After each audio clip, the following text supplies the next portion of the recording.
Alors la forme, aujourd'hui on se retrouve pour parler de Violet Evergarden. C'est une série de light novel, japonais bien sûr, vous vous en doutez, écrite par Kana Akatsuki et illustrée par Akiko Takase, depuis le 25 décembre 2015. On peut associer plusieurs étiquettes à cette histoire, comme drame, science-fiction, fantasy, romance, ou même tranche de vie. Elle est composée pour l'instant de 2 tomes. Nous nous intéresserons plus à l'anime, qui est adapté par Kyoto Animation et diffusé depuis le 11 janvier 2018 par Netflix. L'anime sera composé de 14 épisodes. Alors oui, cette phrase est au futur parce que à l'heure d'aujourd'hui où je tourne cette vidéo, l'anime n'est toujours pas terminé. Je vais comme d'habitude vous le présenter, mais je vais aussi donner mon ressenti sur les 6 premiers épisodes sortis à ce jour. Malheureusement, je vais avoir beaucoup de mal à le faire sans spoil, donc je vous préviendrai quand est-ce qu'il faudra sauter cette partie si vous l'avez pas vu et que vous voulez le voir bien sûr. Maintenant, le synopsis. Nous suivons l'histoire de Violet Evergarden, ancienne soldat de l'armée.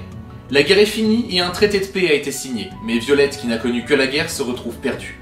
Le supérieur qui s'est toujours occupé d'elle est introuvable, et c'est un ancien général de l'armée qui lui propose de travailler pour lui dans sa compagnie de poste. Violet, ayant perdu ses 2 mains, doit apprendre à utiliser ses prothèses. Elle commencera à trier le courrier, puis s'intéressera au travail des poupées de souvenirs automatiques, qui remplissent la fonction d'écrivain public. Elles sont en charge d'écrire des lettres pour des clients qui veulent des textes officiels ou bien des particuliers ne sachant pas forcément écrire. Leur travail leur demande de comprendre les sentiments de leurs différents clients et surtout de savoir les retranscrire sur papier. Violette, ne ressentant que très peu d'émotions, aura beaucoup de mal à s'adapter à ce travail, mais elle veut absolument connaître la signification des mots d'un être cher.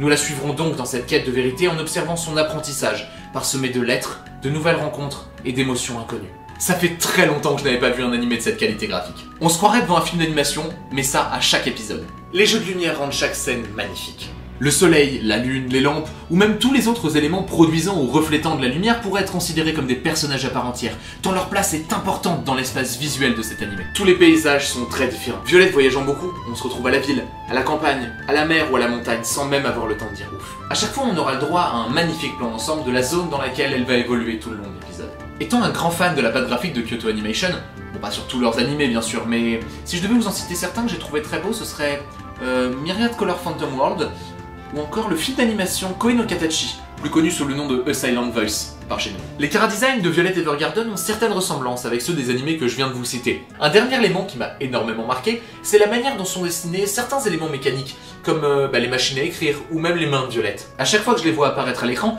je peux pas m'empêcher de les regarder longuement, pour essayer de voir tous les petits rouages, les petits mécanismes, tellement elles ont été dessinées avec minutie. Les personnages sont très bien écrits, et ont tous une évolution qui leur est propre. Les différents problèmes que Violette va rencontrer tout au long de son apprentissage vont lui permettre de s'ouvrir aux autres, et même de comprendre certaines émotions qu'elle n'avait jamais ressenties ou alors qu'elle ne savait tout bonnement pas expliquer. Mais pour l'instant, 2 points très importants sont à signaler. Premièrement, et malheureusement, je n'arrive pas trop à savoir où va l'histoire. Pas d'enjeu particulier, toujours le même questionnement qu'au début, mais pas vraiment d'avancement à ce niveau-là. Après, je pense que ce problème sera réglé à la fin de l'animé, et j'en reparlerai d'ailleurs pour faire le bilan. Deuxièmement, et fort heureusement, les lettres. Elles sont le point fort de cet animé. Elles permettent de montrer l'évolution de Violette, autant pour comprendre les autres que pour comprendre les émotions en général. Au tout début, elle ressemblait plus à des rapports de l'armée, mais au fur et à mesure des épisodes, on distingue de légers changements, jusqu'à ce qu'elle arrive à écrire des lettres de plus en plus touchantes. Vraiment, je suis impatient de voir où l'animé va nous emmener. Au niveau des musiques, rien de particulier. Je dis pas ça parce qu'elles sont mauvaises, loin de là. Mais en fait, elles collent tellement bien l'animé, avec leur côté calme et tranquille, que j'ai du mal à les dissocier de celui-ci. Je trouve qu'elles embellissent même l'image et permettent à certaines scènes de nous toucher encore plus. Un morceau qui m'a énormément marqué est celui qui sert d'opening à l'animé. Je le trouve magnifique. Un rythme posé grâce à la batterie et une mélodie assurée par l'intermédiaire d'un piano et moult instruments à cordes avec des violons et même un violoncelle. D'ailleurs, voici un extrait et vous trouverez le lien pour l'écouter dans la description. だけどとても愛しくて私なんて泣いてるんだろう心になんて答えたらいい言葉はいつでも語るでもなくてそこにあるばかり募る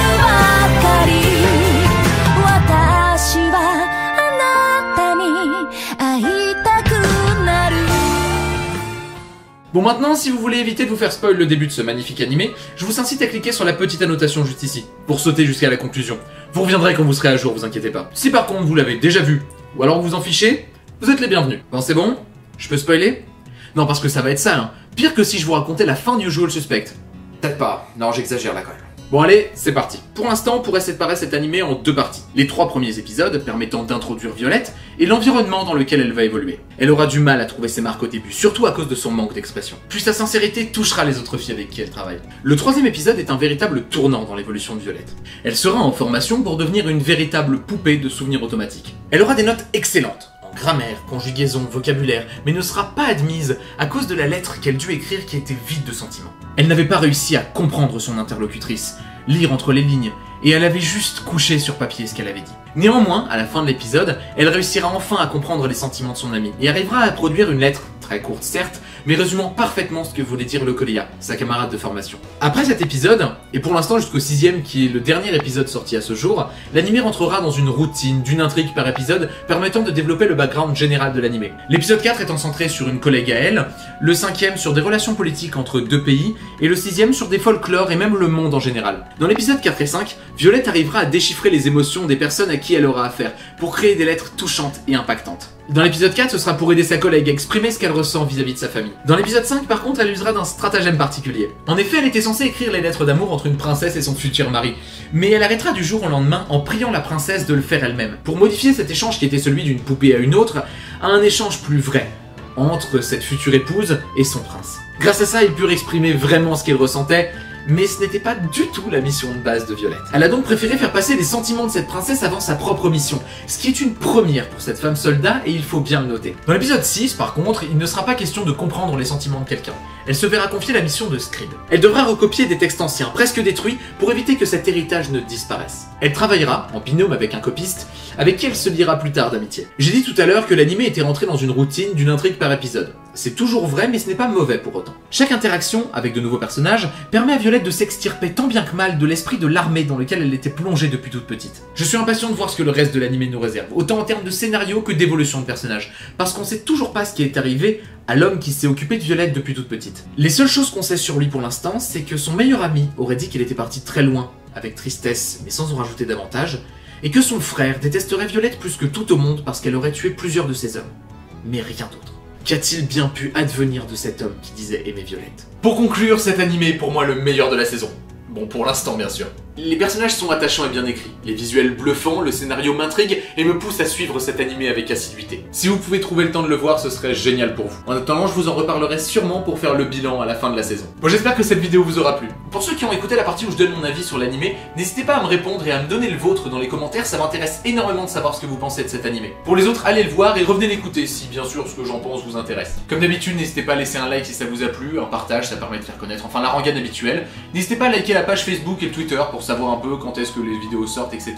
Vous trouverez les liens dans la description. En attendant, portez-vous bien et à la prochaine. Allez, salut!